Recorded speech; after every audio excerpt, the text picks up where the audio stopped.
The town of Plymouth is so rich with history that you could live here your whole life and still only know a fraction of it.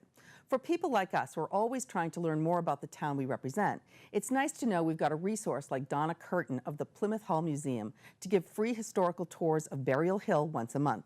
We stopped over on a cool, windy Saturday for the inaugural tour of the 2016 season. The clear blue sunny skies overhead can be a bit deceiving, while the sound of the wind and the sight of spectators wearing hats and gloves huddling just to stay warm offer a more accurate assessment of the conditions on the ground here on this day at Burial Hill. On the first Saturday of every month except for January, the Plymouth Antiquarian Society hosts free public tours of Burial Hill. The month of March is Women's History Month, so that will be the theme for today's event. Regardless of the weather, the tour will go on as it has for the past 5 years.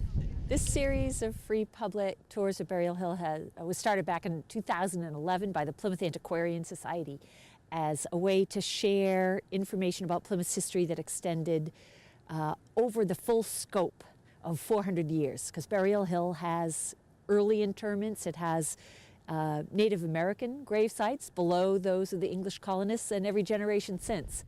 And starting in 2016, the Pilgrim Society and Pilgrim Hall Museum have collaborated with the Antiquarian Society to continue these tours right through the year 2020.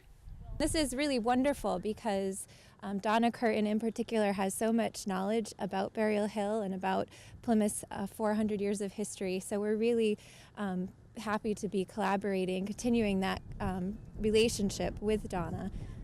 For now, Ann Riley serves as somewhat of an understudy to Donna Curtin until it's her turn to host these tours in the second half of the season. And if you're wondering just who's in attendance for these events, you might be surprised to find out that it's not just for the out-of-towners. Well, I hadn't been to Burial Hill before and always wanted to come, and this was a great time to do it with the tour today.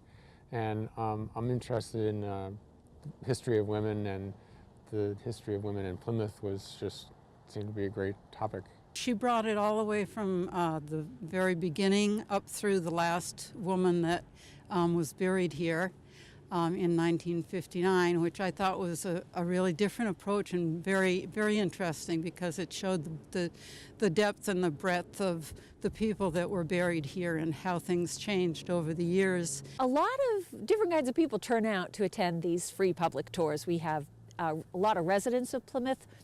We have visitors to Plymouth, and I think one of the things that newcomers here, whether they're living here in the town or coming from somewhere else, are really astonished by is the absolute beauty of this location. This is almost, you look out here and you can just see Duxbury and right across the Plymouth beach. It's a beautiful spot, probably any time of year. Because of Donna Curtin's vast knowledge and great storytelling skills, not only did she retain the entire group from start to finish, she actually picked up a few more people along the way. All of this in spite of the chilly and windy conditions on top of the hill. Oh, it's very windy on top of the hill today. You can look and see all the breakers out on the ocean, and we tried to huddle behind some of the monuments, but we survived. At Burial Hill in Plymouth, I'm Brian Sullivan, PACTV Community News.